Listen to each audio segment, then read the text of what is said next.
네, 저는 오늘 여기 적힌 것처럼 대규모 벡터 연산을 위해서 FPGA라는 하드웨어를 이용해서 가속을 하는 이야기를 좀 들어볼 건데 저 혼자 하는 세션이 아니라 사이오닉 AI의 진영님과 같이 나눠서 진행할 예정이고요.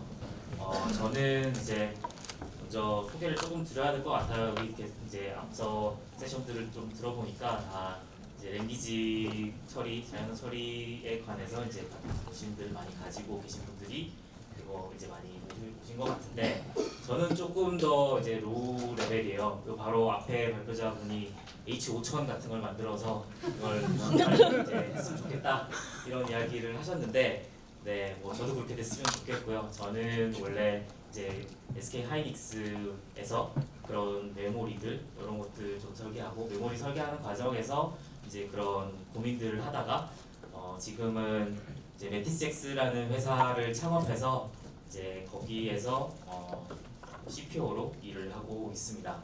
저희 매티스엑스는 CXL이라는 새로운 메모리 프로토콜을 기반으로 컴퓨테이셔널 메모리라는 장치를 만들고 있어요. 그래서 GPU에 지금 많은 문제들이 사실은 GPU 자체의 프로세싱 파워보다는 메모리에 많은 문제가 있죠. 지금 메모리 용량이 부족해서 GPU를 더 사야 되는 경우가 뭐 대부분이고요.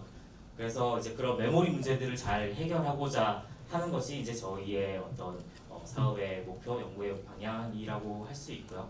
저는 그 중에서도 이제 하드웨어와 소프트웨어를 좀 더 같이 이제 바라봐야 돼요. 저는 조금 더 이제 하드웨어 가까운 시스템 소프트웨어 이런 것들을 이제 전문으로 하는 뭐 소프트웨어 엔지니어인데 원래는 좀 하드웨어 백그라운드도 좀 있었고 원래는 SSD라는 이제 솔루션 프로젝트도 이제 하이닉스에서는 만들고 있었고 그래서 메모리, 데이터 처리, 데이터베이스, AI 이런 것에 이제 전체적으로 관심을 좀 많이 가지고 있는 그런 사람입니다. 그 다음에 이제 갑자기 CXL이라는 이야기가 나와서 요거에 대해서 조금만 설명을 조금 드리자면 최근에 뉴스에서 이제 삼성에서 HBM 다음으로 CXL이라는 뭐 프로토콜을 밀고 있다 이런 이야기가 나오고 있는데요. 이게 뭐냐면 GPU나 SSD 같은 거를 꼽던 PCI 슬롯들 있죠. 지금 GPU 꼽히고 SSD 꼽히는 그런 슬롯에다가 메모리를 꽂을 수 있도록 해주는. 그래서 그냥 CPU가 로드 스토어 시멘틱으로 메모리를 액세스할 수 있도록 해주는. 그러면 메모리가 엄청 많이 꼽힐 수 있겠죠. 메모리가 부족해서 서버를 더 사는 일이 없도록 그렇게 만들어주는 그런 이제 프로토콜이고요. 그래서 이런 걸 통해서 이제 스토리지가 네트워크 스토리지로 빠졌듯이 메모리도 완전히 이 서버 투자, 서버 세시 투자와 메모리 투자를 좀 디서그레이션 해주는 그런 이제 걸 지향으로 하고 있는 그런 프로토콜입니다. 그래서 그 위에서 이제 저희 매티스엑스가 차별화하고 있는 부분은 컴퓨테이셔널 메모리라는 부분인데요. 이렇게 빠져나와 있는 이 메모리들 굉장히 메모리가 많잖아요. 근데 메모리가 많다고 해서 이 문제가 해결되는 건 아니에요. 메모리가 많아진 만큼 또 거기에 맞춰서 프로세싱 캐퍼빌리티도 같이 높아져줘야 되잖아요. 그런 데이터 프로세싱 연산들을 이 메모리 근처에서 미리 먼저 많이 처리해주는 그런 식의 이제 접근법을 취하고 있고요. 그래서 오늘 말씀드릴 벡터 데이터베이스 이런 연산들도 저희가 잘 가속을 해주는 그런 솔루션을 같이 사이오닉과 같이 만들고 있습니다. 그다음에 오늘 또 한 가지 주제는 또 FPGA라는 건데요. 이게 일종의 프로그래머블 하드웨어예요.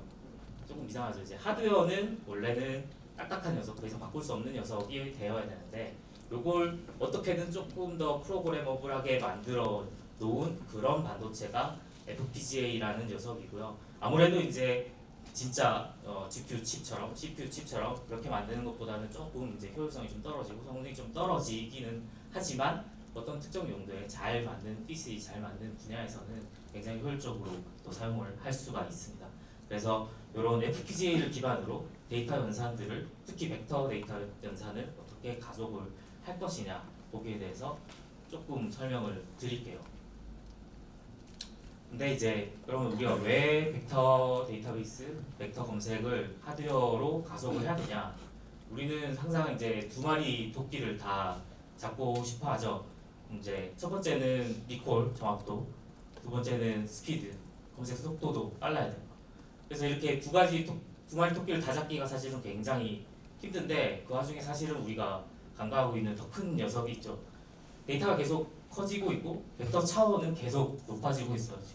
지금 이것도 며칠 된 건데 벡터 차원수가 그 이메딩 모델의 벡터 차원수가 이제 4천 차원을 뚫고 올라가고 있고요. 관련해서는 이제 이후에 진영님이 더 자세한 테스트 설명 결과들을 좀 더 이야기를 해주실 것 같고요. 그래서 이렇게 하이 디멘저널 라지 데이터들을 어떻게 잘 처리할 수 있냐? 그냥 이제 벡터를 그냥 다 서치하면 물론 이제 리콜이 굉장히 좋겠죠. 그렇지만 이게 좀 말이 안 된다는 걸 금방 아실 수가 있을 것 같고요. 그래서 이제 보통 사용하는 건 ANN이죠. HNSW 같은 이제 그런 어프록시메이션 알고리즘들을 사용할 수밖에 없는데요. 이게 이제 트레이드오프가 되는 거죠. 이제 리콜과 스피드와 검색 속도와 이런 것들이 이제 트레이드오프가 되고 ANN 자체도 어느 정도 이상의 사이즈에서는 이제 메모리 용량에서 인메모리 처리가 더 이상 안 될 만큼 벡터가 많이 쌓인다든지 벡터 차원수가 너무 높아서 리콜 성능이 굉장히 많이 떨어진다든지 이런 이제 종류의 문제들을 겪게 됩니다. 그래서 이제 쉽게 생각할 수 있는 방법은 그냥 GPU를 가지고 벡터도 이제 가속을 해보는 거죠. 그렇게 하면은 이제 뭐 좋겠죠. 이제 뭐 성능 충분하니까 리콜도 좋을 거고 스피드도 좋게 만들 수는 있어요. 근데 일단 첫 번째 문제는 GPU가 너무 비싸요. 이런 벡터 정도를 이제 검색하기 위해서 계속 이제 다 프로덕트 같은 연산들을 반복하게 될 텐데 그 정도 연산을 하기 위해서 GPU를 사용하는 거는 사실 조금 너무 큰 도구를 좀 작은 일에 사용하는 거죠. 이게 적정 연산량과 적정 메모리가 필요한데 특히 GPU의 메모리는 너무 비싼 메모리예요. 보통 이제 HBM을 사용하던 뭐 GDDR을 사용하던 그런 메모리들이 일반적인 서버에서 사용하는 DDR4, DDR5보다 한 2배에서 최대한 4배 정도까지 더 비싸게 팔려요. 실제로 그럴 수밖에 없고요. HBM 만들다가 다 부서지거든요. 한 60% 정도밖에 수율이 안 나와요. 그래서 메모리가 굉장히 비싼 메모리를 또 많이 날 수도 없어요. GPU의 뭐 메모리가 40기가, 80기가 이 정도밖에 안 달리잖아요. 그래서 이제 메모리가 부족한데 벡터 데이터베이스 같은 경우에 이게 어쨌든 데이터베이스이기 때문에 데이터를 저장하는 기능과 처리하는 기능이 두 가지가 다 잘 돼야 되는데 저장하는 기능에서 엄청나게 비싼 메모리로 80기가밖에 못하고 그 사실 80기가도 사실 다 저장하는데 못 쓰죠. 사실 프로세싱 하기 위해서 필요한데 메모리가 또 있기 때문에 그래서 이제 대용량의 메모리를 제공하면서 벡터에 맞는 그런 적정한 성능 요것들을 만들어낼 수 있는 그런 새로운 어떤 벡터 검색 엔진 이런 것들을 같이 연구해보고 찾아보는 그런 것들이 이제 저희가 지금 같이 사이오닉 AI와 콜라보레이션해서 하고 있는 분야고요. 그래서 저희는 벡터 검색 서비스들을 타겟으로 이제 그걸 중간에 놓고 사이오닉 AI 쪽에서는 이제 주로 LLM과 서비스와 데이터 이런 쪽 이제 앞쪽 프론트엔드 쪽을 좀 많이 담당을 해주시고 있고 저희는 이런 어떤 벡터 검색하는 서비스 뒷단에서 벡터 쿼리들을 저희가 좀 더 컬렉션해서 배치를 만드는 게 굉장히 중요하잖아요. 그럼 배치 어그리게이션을 한다든지 저희 디바이스에 맞는 오프로딩 그런 전략에 맞춰서 최적화를 한다든지 해서 저희 디바이스에서 벡터들을 잘 수행하는 그런 이제 프레임워크를 같이 공동해서 개발을 하고 있습니다. 조금 더 이제 설명을 드리면 저희가 현재 집중하고 있는 게 그냥 로우 벡터를 브루트포스하게 그냥 서치하는 부분도 있지만 PG 벡터를 좀 타겟을 하고 있어요. 이제 벡터 데이터베이스를 따로 이제 가져가는 거는 파이톤이든 밀부스든 이런 벡터 데이터베이스를 따로 가져가는 게 물론 장점이 있는데 새로운 데이터베이스를 한 걸 더 이제 가지고 운영해야 되는 그런 부담이 또 있고요. 그다음에 기존 데이터베이스의 이제 RDB에서 사용할 수 있는 그런 강력한 쿼리 기능들을 상당히 많이 잃어버린다는 그런 단점이 또 있어요. 그래서 PG 벡터를 기반으로 이제 기존 쿼리와 기존 데이터와 이런 연동성을 그대로 살린 채로 이제 벡터를 가속하는 그런 솔루션을 이제 만들어내는 것이 의미가 있겠다라는 생각을 하고 있고요. 그래서 최근에 사실 PG뿐만 아니라 오라클이나 다른 기존 상용 RDBMS들이 벡터 기능들을 많이들 추가하고 있죠. 백그라운드로. 그래서 사실 기존 데이터와 어떤 식으로 연관이 잘 되면서도 벡터 검색을 해내는 거 이걸 어떻게 더 효율적으로 해내는가 이런 쪽에서 이제 결국은 비슷한 고민들을 이제 하게 될 거라고 저희는 생각을 하고 있습니다. 그냥 하드웨어로 성능으로 이 벡터를 많이 서치해내는 이것도 중요하지만 어떤 쿼리와 연관된 기존의 어떤 데이터들과 연동이 잘 되는 그런 형태의 데이터베이스를 이제 가속하는 그런 어프로치를 취해서 조금 더 제네럴하게 그렇게 접근을 해보고자 합니다. 그래서 여기서 보시면 저희는 기존의 PG에서 이제 PG 벡터라는 플러그인이 있고 그 포맷을 그대로 따라서 저희가 PG X 벡터라는 익스텐션을 하나 더 위에 씌우고 있고요 지금. 그래서 사실 유저 쿼리가 사실 변경되거나 뭐 그러지 않고 그냥 그 위에서 저희가 각종 이제 커스텀 스캔 프로바이더라든지 뭐 테이블 액세스 메소드라든지 이런 플러그인 메소드들을 이용을 해서 자연스럽게 저희 디바이스로 데이터와 벡터 쿼리들을 오프로딩 할 수 있는 그런 방법을 연구를 하고 있습니다. 그래서 성능 이야기를 조금 드리자면 지금 이제 FPGA가 이제 아시는 분은 FPGA 가지고 과연 이제 상용할 수 있을 만큼의 성능이 될 거냐라고 하시는데 하실 수 있는데 벡터 데이터베이스 같은 경우에는 FPGA로도 사실은 충분한 성능이 나올 수가 있고요. 왜냐하면은 벡터 연산은 사실은 프로세싱 파워보다는 메모리 밴드위스의 문제예요. 이제 알고리즘을 잘 구성하면 그 메모리 밴드위스를 상당히 효율적으로 사용할 수 있는 방법들도 많이 있고요. 옆에 이제 엔비디아의 이제 3090 조금 오래된 GPU이긴 하지만 24GB의 이제 메모리를 가지고 있는 이 GPU에서 똑같은 연산을 실행했을 때 사실 특정 차원수가 높아지고 배치 카운트가 늘어날수록 보면 어떤 특정 바운드에서 지금 그냥 아웃 오브 메모리를 아예 실행이 안 되는 현상들이 나타나거든요. 저는 결국은 사실 3090의 그 컴퓨테이셔널 캐퍼빌리티는 사실 FPGA보다 훨씬 더 높습니다. 뭐 비교할 수 없을 정도로 굉장히 많이 높은데 왜 이런 현상이 나타나냐면 이제 일단은 첫 번째는 이제 GPU 자체의 프로세싱 구조가 조금 벡터하고는 사실 잘 맞지 않는 구조를 사실 가지고 있기 때문이고 두 번째로는 메모리 얼로케이션에서 사실 최적화가 많이 안 되어 있기 때문으로 보입니다. 뭐 자세히 저희가 그 내부까지를 다 이제 말씀드리기는 힘들지만 어쨌든 특정 메모리 바운드가 나타나는 현상이 GPU에서는 보이고 있고요.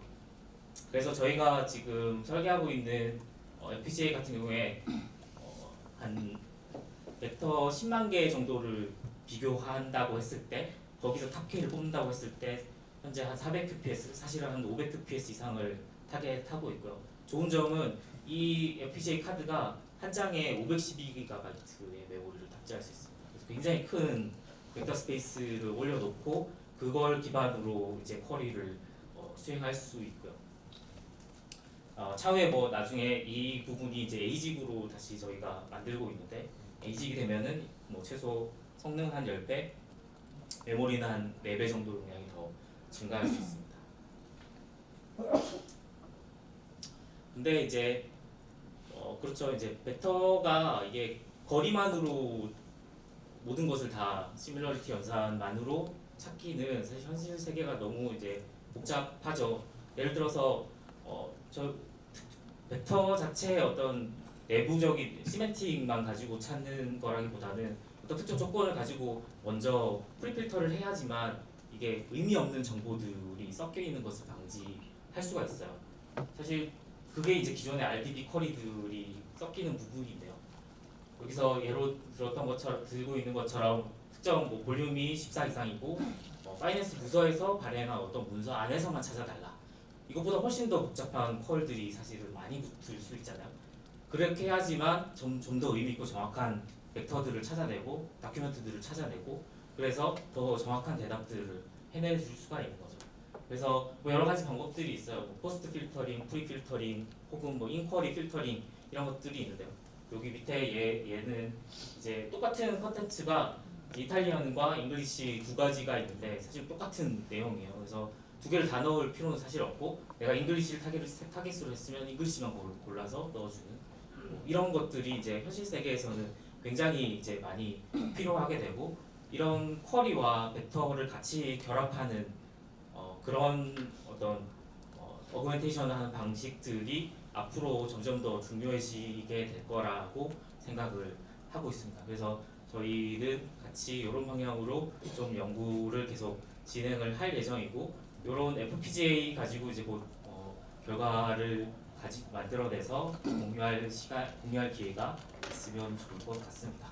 네, 요 실험 결과들 이 벡터 그 하이 디멘셔널 벡터에 대한 이야기들은 저희 진영님께서 조금 더 자세하게 해주시겠습니다.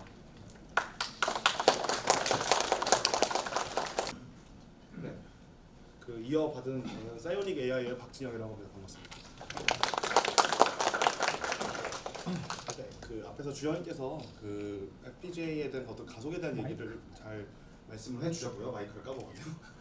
네, 그래서 저희는 이제 앞으로 어떠한 어떤 측면에서 이제 산업군이 어떻게 발전을 하고 발전된 어떤 그 트렌드에 따라서 이제 우리가 그 어떤 시작하고 하자 하는 어떤 가속의 측면이 이제 앞으로의 트렌드에 어떻게 좀 이제 도움이 될 것이며 산업의 어떤 매스 어둠션에 도움이 될 것인가 좀 이런 것들에 대해서 좀 이야기를 한번 해보도록 하겠습니다. 저는 모르는 사람이고 그래서 여기서 ANN은 이제 근접거리 이제 referencement, nearest neighbors를 의미했고 그다음에 두 번째 클래스 디멘셔널리티는 차원이 차이가 커졌을 때 그 어떤 같은 그 어떤 비율만큼 이제 면적을 채우기 위해서는 차원수가 늘어날수록 그 차이가 되는 어떤 데이터의 크기가 증폭이 된다라는 내용이라서 모두 다 정답으로 처리하겠습니다. 네. 그래서 좀 오늘의 주제를 좀 간단히 말씀을 드리면은 오늘의 주제는 이제 앞으로 이제 ANN의 근사 성능이 어떤 차원수가 높아지면서 리콜 성능이 아쉬워질 것이고 그렇기 때문에 우리가 기본적으로 어떤 KNN한 어떤 접근 방식이 이제 시장의 어떤 프로덕션에 레디된 상태에 가까우게 될 수 있다. 왜냐하면은 사람들은 이제 리콜의 수를 사실상 0.99 혹은 1을 이제 요구를 하는데 우리가 근사를 하게 되면 기본적으로 근사한다는 거는 리콜 성능을 우리가 일반적으로 포기할 수밖에 없고 그만큼 이제 어떤 우리가 많은 어떤 벡터의 어떤 데이터의 수를 우리가 이제 연산을 현실적으로 할 수 있는 어떤 방식을 택하는 거잖아요. 그런데 그렇게 되면은 사용자들이 원하는 어떤 리콜의 수준에 도달할 수 없다. 그렇기 때문에 결국에는 우리가 근사를 하는 방법이 무의미해진다라는 내용을 좀 하려고 합니다.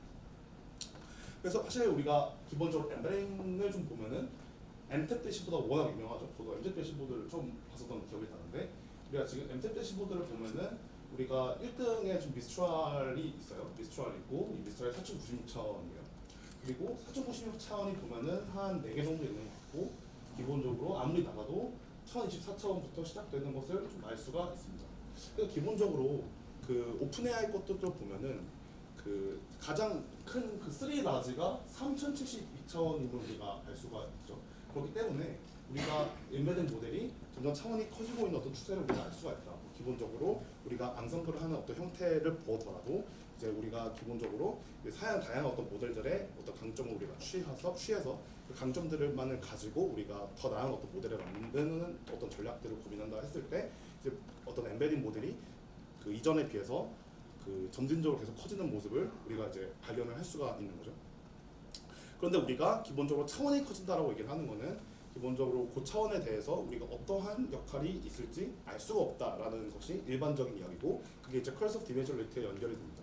그래서 데이터의 어떤 차원수가 우리가 증가할 때 우리가 어떤 학습에 필요한 어떤 데이터의 수가 기하급수적으로 증가를 하게 될 것이며 그렇기 때문에 우리가 어떤 같은 공간의 어떤 임의의 어떤 공간을 모델링을 할 때 우리가 차원수가 증가를 하는 만큼 기하급수적으로 우리가 필요한 어떤 데이터의 수가 커지는 거죠. 그렇기 때문에 우리가 어떤 고차원의 측면에서 그 저차원에서 우리가 어떤 직관적으로 우리가 이해가 되는 어떤 기하학적인 특성이 우리가 고차원으로 갈수록 그 기하적 특성이 무너지고 우리가 직관적으로 이해할 수 없으며 그렇기 때문에 우리가 어떤 특성을 가지고 있는지 우리가 이제 어떤 공간적인 어떤 특성을 굉장히 잃어버리고 우리가 쉽게 파악할 수 없다라는 것들이 우리가 얘기하는 기본적인 커스 오브 디멘셔널리티입니다.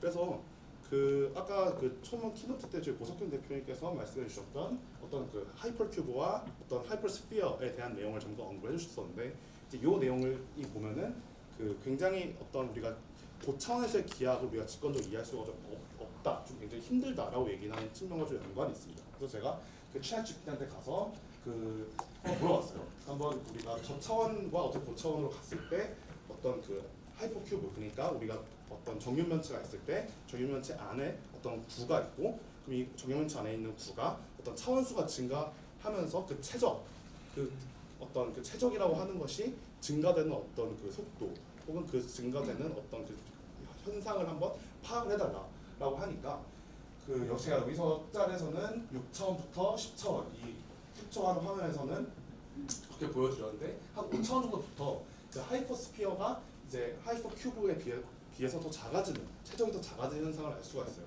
그러니까 우리가 기본적으로 그 구가 정육면체보다 더 커지는 것을 좀 우리가 직관적으로 이해할 수 없는 좀 그런 현상이 나타나는 거죠. 그렇기 때문에 우리가 고차원에서 어떤 일을 일어날지 그 특성을 쉽게 알 수가 없다. 그렇다고 하면은 우리가 기본적으로 어떤 근사를 한다라는 것은 우리가 어떤 기하학적인 어떤 특성을 우리가 이용하겠다는 것이고, 그런 기하학적인 특성을 가지고 우리가 근사를 해왔던 이제 지금까지 어떤 ANN 벤치마크들에 대하여 우리가 어느 정도까지의 차원을 대상으로 우리가 실험을 해왔으며 이거를 이제 프로덕션으로 사용해왔고 이거를 어떤 고객한테 가치를 주고 있었는가에 대해서 좀 생각을 해볼 필요가 좀 있는 것 같아요. 그래서 우리가 가장 좀 유명하게 보는 게 이 ANN 벤치마크라는 좀 그 벤치마크가 있고, 이 ANN 벤치마크를 보면은 한 2016년, 한 17년 이때 좀 릴리즈가 된 걸 알 수가 있어요. 근데 이제 ANN 벤치마크를 보면은 그 벤치마크에 쓰는 그 데이터 셋이 보면 한 글로브 어떤 워드 투백에서 나온 좀 내용들이 많이 좀 담겨 있거든요. 그렇기 때문에 과연 이게 그 차원수를 보면은 한 96차원에서 그다음에 좀 유의미하게 좀 벤치마크 된 게 한 128차원 정도밖에 없어요. 256차원까지 있긴 한데, 그럼 어쨌든 기본적으로 우리가 그 현업에서 다루고 프로덕션에서 우리가 서빙을 해야 되는 고객에게 그 실질적인 가치를 주는 어떤 차원에 비해서 굉장히 낮은 거죠. 그렇다고 하면은 우리가 학계에서 어떤 테스트를 하고 실험을 하는 차원의 어떤 벤치마크가 굉장히 반영이 잘 안 되고 있으며 굉장히 저차원에서의 어떤 성능을 테스트하고 있다. 심지어 그 엘라스틱서치 루신을 보면은 이게 9.2 버전을 보면은 맥스 디멘전이 1014,000이라고 버퍼를 적어놨어요. 그 말은 이 맥스 디멘전을 굉장히 넉넉히 적어놓은 거고 그 이상으로 안 갈 거라고 생각한 거죠.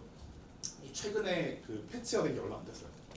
그런 식으로 우리가 어떤 차원수를 그 어떤 딜링 차원수를 우리가 이제 핸들링을 할 때 굉장히 적은 차원으로 우리가 모델링을 하고 있었고, 그렇기 때문에 우리가 이거를 바탕으로 전제한 근사의 성능을 우리가 이제 더 이상 믿을 수가 있겠는가에 대한 얘기를 해보는 겁니다.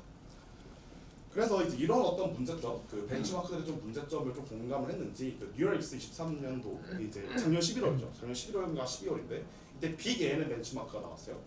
빅 ANN 벤치마크들을 보면은 그 댄스 트랙을 보면 그 댄스 트랙에 한 3만 차원 정도의 어떤 그 벡터의 어떤 셋이 있고, 벡터의 셋을 굉장히 스펄스하게 제공을 해놓고 이걸 이제 리더보드로 제공을 한 어떤 형태가 있습니다.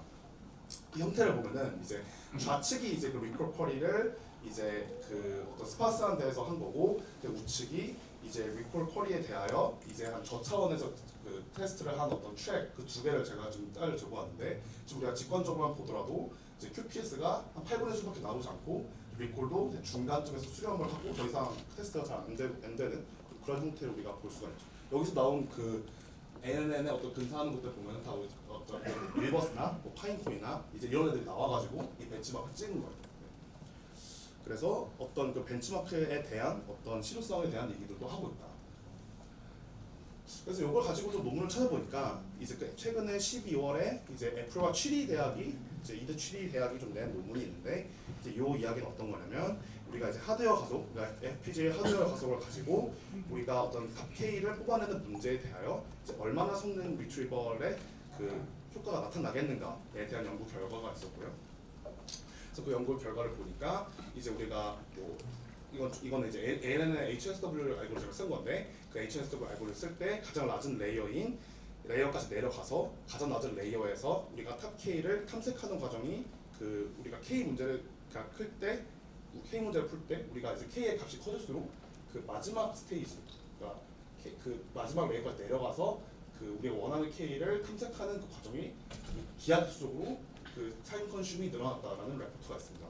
그리고 또 재밌던 게 보면은 왼쪽에 보면 FPGA랑 GPU를 가지고 이제 그 리트리버를 하는 어떤 그런 지점들이 있었고, 그 지점들을 보면은 GPU는 보면 밸런스가 굉장히 크죠. FPGA는 우리가 K의 개수가 늘어나더라도 혹은 엑셀러레이터 개수가 늘어나더라도 레이턴시가 굉장히 안정적으로 뽑혀져 있는 걸 좀 볼 수가 있습니다. 물론 이제 GPU가 더 일반적으로 그 밑값은 더 낮긴 하지만 베리언스 측면에서 굉장히 안정적이다라는 레포트를 좀 낸 게 굉장히 인상적이었어요. 그래서 스케일아웃 세팅에서는 우리 카드에 가속하는 것이 뭐 ANN의 측면에서도 의미가 있고 KNN 측면에서 충분히 의미가 있다라는 좀 그런 내용입니다.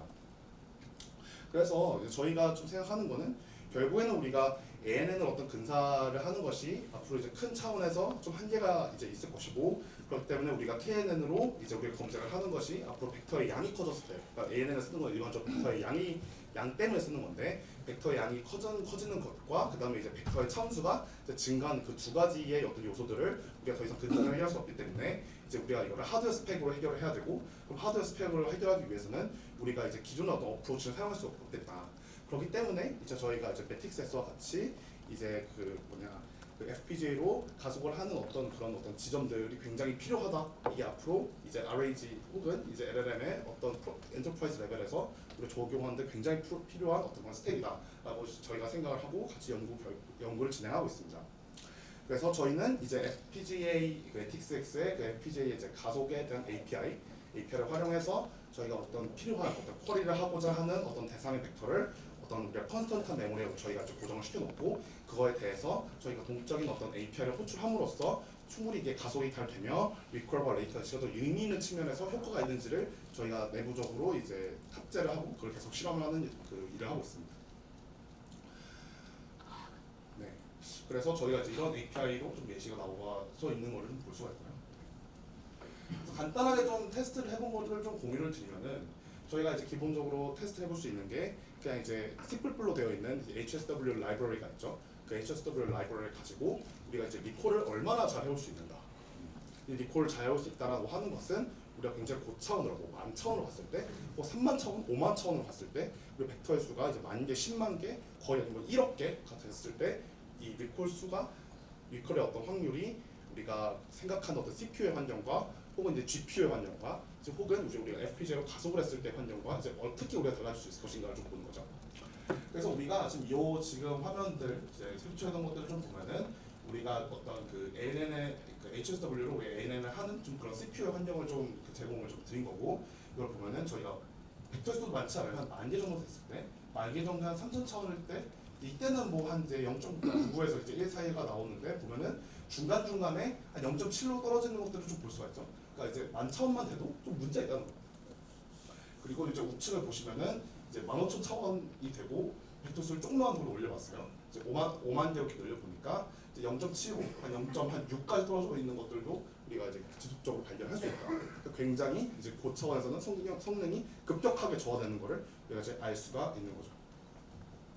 심지어 저희가 이걸 GPU 환경에서 테스트를 해보려고 했는데 그 작년 10월에 그 엔비디아가 그 raft라는 라이브러리를 냈어요. raft가 이제 ANN의 어떤 그 리트리버의 어떤 그 API를 GPU로 가속할 수 있는 어떤 그런 API를 냈고 그 API를 낸 거를 바탕으로 저희 한번 테스트를 해봤습니다.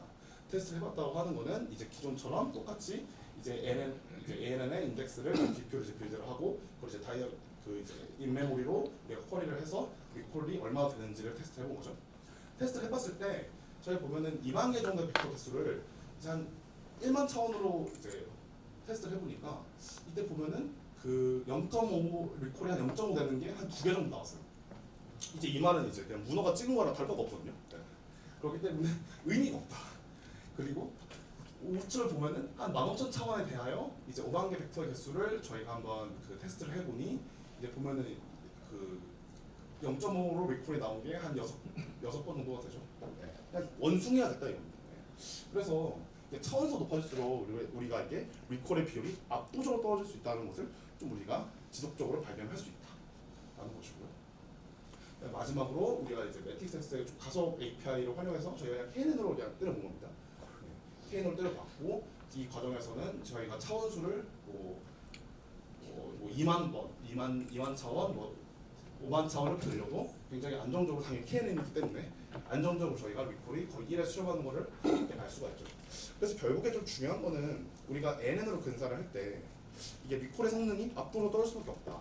그렇다고 하면은 우리가 이걸 KNN, 우리가 브루트포스하게 검색을 해서 정말 소비자가 원하는 정말 압도적인 성능, 그러니까 리콜 1에 수렴하는 성능을 보여줘야 되는데 우리가 벡터의 수 때문에 우리가 근사를 하지 못했다. 그렇다고 하면은 우리가 일반적으로 하드웨어 스펙이나 하드웨어 가속을 통해서 우리가 소비자가 원하는 그런 프로덕션의 수준을 우리가 맞춰야 된다라는 내용을 하고 싶었습니다.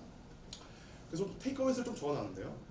결국에는 우리가 ANN의 활용 효율이 앞으로 엠베딩의 벡터의 개수와 그다음에 차원수가 압도적으로 증가를 하는 어떤 그 미래를 우리가 생각한다고 한다면, 그러니까 앞으로 이제 벡터의 모든 것을 벡터화를 한다고 생각한다면 우리가 더 이상 그 ANN의 활용 효율이 그 과거의 어떤 그런 저차원일들을 고려하면 안 된다. 고려하면 안 되고 우리가 이거를 그 브루트 포스하게 하는 것이 사실 어쩔 수 없는 상황이라고 한다면 우리가 이거를 어떻게 해야 그 리콜과 레이턴시를 가속을 충분히 하면서 그 안에서 비용의 어떤 최적화의 지점을 우리가 스윗 스팟을 잡을 수 있을 것이냐. 이제 이것이 앞으로 우리가 좀 고민해봐야 하는 지점이 아닌가라고 좀 그렇게 생각합니다. 네, 저는 여기까지 얘기하겠습니다. 감사합니다. 질문 없이